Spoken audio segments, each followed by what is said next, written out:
I'm an American living in Sweden with my Swedish fiance, and one of the topics that I get asked most about from my American friends and family is the Swedish healthcare system. And in a recent video comparing US to Sweden, which you can watch here, click the link here to watch it. We received a lot of questions and comments about what the differences with the healthcare system is Sweden versus America. Yeah, and when I was deciding to move to Sweden from the United States, one of the things that I was most curious about was the Swedish healthcare system. So we thought that we would create a video comparing the Swedish healthcare system versus the American one. We'll explain how the Swedish healthcare system works, the costs, the pros and cons, our experiences in both the American and Swedish healthcare systems.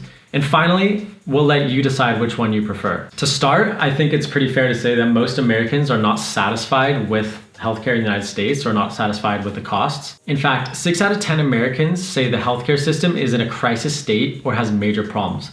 I mean, that's a lot if you think about it, 6 out of 10. And of course, like everything else in the US right now, it's really different between the two political parties. Republicans are slightly more satisfied, but still only 44, about 4 out of 10 Republicans are satisfied with the US healthcare costs. So it's very clear that healthcare costs in the United States are just not affordable for most people, or at least that's the way Americans perceive it. What's interesting is the majority of Americans believe that the healthcare should be a responsibility of the government. Yeah, that was actually really surprising to me as well. So 56%, or a majority of Americans, say that yes, the government should be responsible for health insurance. So government responsibility for health insurance, isn't that socialism or socialist medicine? And well, I guess it sort of is, but it's not good to use that term because Americans are so spooked by the word socialist or socialism. I do not like the idea of that. I don't want the government picking what I can and cannot do. If everybody has something for free, who's going to pay for it? Okay, what if people pay for it by taxes? What do you think of that? Well, that's going to increase. You like to pay taxes? And it kind of makes sense, right? If you think about it, the US was locked in a 40-year Cold War with the USSR after World War II.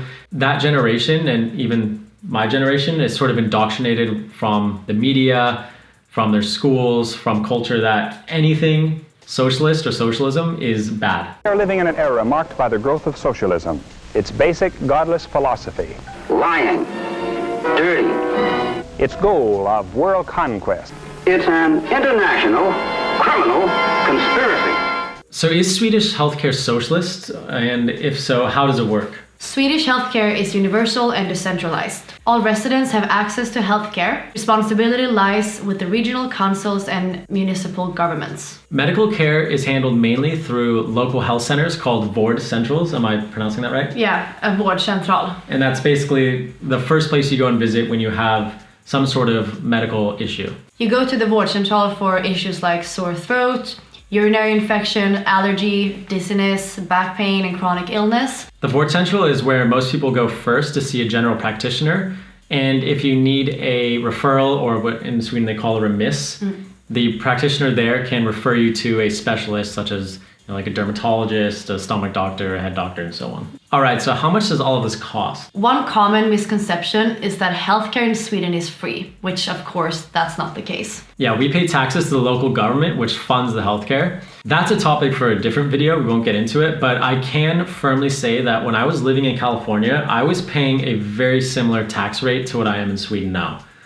So it's not actually really that expensive. Medical fees are capped and have a ceiling. Prescription drugs have a fee cap, and patients never pay more than $285 in a single year. The average cost of a primary care visit is about $18 to $36, and the cost of a specialist, including mental health services, costs around $26 to $45. The cost of hospitalization, including pharmaceuticals, cannot exceed $12 a day. Healthcare services, including immunizations and cancer screenings, are completely free and have no co-payments. Additionally, medical services are free for all the people under the age of 18. So what about dental cost? Dental cost is the thing that actually surprised me the most, because in the US it's very expensive, and as we'll see later, most people in the US don't actually visit the dentist more than once per year. In Sweden, 100% of dental care for persons under the age of 23 is completely free. And when a person turns the age of 23, the government pays them annual subsidies of about $72 for dental expenses. And the prices of dental work in Sweden are not that expensive. So for example, getting a tooth removed is about $115 US. Cleaning and a root canal can cost around $380. So let's say you have a sore throat and go to the vårdcentral for a checkup. $18. And while you're there, you also get an immunization and a cancer screening. Both are free. The next day you go on a ski trip and you're going downhill really fast, you lose control, you run into a tree and you get horribly, horribly injured. You need to be airlifted via helicopter to a hospital, costs $130. You spend 5 days in the hospital, which is about $60 for the total stay.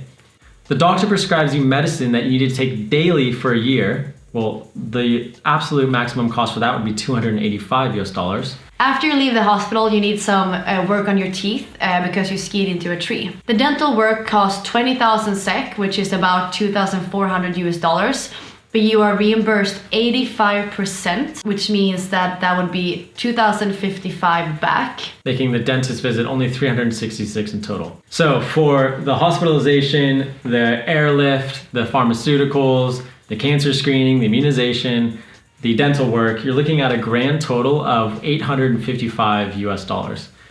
And that's pretty shocking. I mean, that is not with any private insurance. That is just the government state-run healthcare.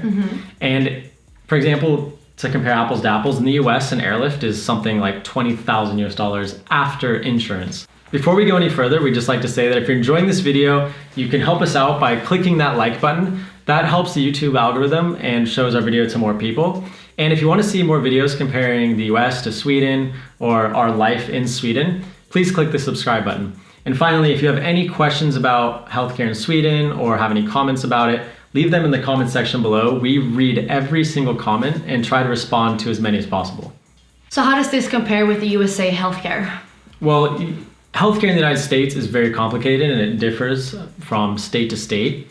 But generally how it works is employers sponsor health insurance plans on behalf of their employees. And the employer usually pays around 85% with the employee paying the remaining 15%. And it's usually just deducted straight out of their paycheck. And insurance companies negotiate fees with medical providers like hospitals or clinics. And so if you have a certain insurance and you go to this hospital, it can be more expensive because it's out of network. If you go to this hospital, it's cheaper. And it differs by doctor, so it's extremely complicated and the costs vary widely. And I've actually had the exact same surgery in the United States and in Sweden, so I can sort of vouch for both systems. So I have a punctured eardrum, so I had to have corrective surgery on it in the United States, and it cost me about $1,500 with my insurance. So my insurance paid for most of it, and then I had to pay $1,500. By the way, that doctor screwed up the surgery and actually made the problem worse. So I had to have another surgery when I came to Sweden, and that surgery cost me $30. And that was a full surgery where I was put to sleep, I had anesthetics, I was in the hospital for a day. $30. That's nothing. Yeah, it was crazy. mind-blowing. I was expecting to get sticker shock on my way out when I had to pay, but it was like $30. It was crazy. But if it's so cheap, it must be terrible quality, right? That's the argument you hear most common, is that socialized medicine or universal healthcare or government medicine is inferior to the American system. And while I will say that the United States does have the most innovative and best healthcare in the world, for example, the top 3 ranked hospitals in the world are in the United States, and 20 out of the top 100 hospitals in the United States. And you know, the most powerful people in the world, the global leaders, the heads of state, they travel to the United States to seek medical care when something goes wrong. So the United States, I would say, the best medical care in the world is in the United States, for sure. The best specialists, the best surgeons, and so on, I think is generally true. But then you think about how many that is accessible to. Right, it's only accessible to like the rich and powerful. A few percent, right. That's the thing. So we can compare the health of the Swedish population versus the health of the American population by looking at charts from the OECD. So the OECD tracks data from 37 developed countries that are considered high income and have a high human development index. So here's a chart showing the population covered for a core set of healthcare services. And what's really quite shocking is that 8%, or about 27.5 million Americans, so almost about 3 times the population of Sweden, don't have healthcare.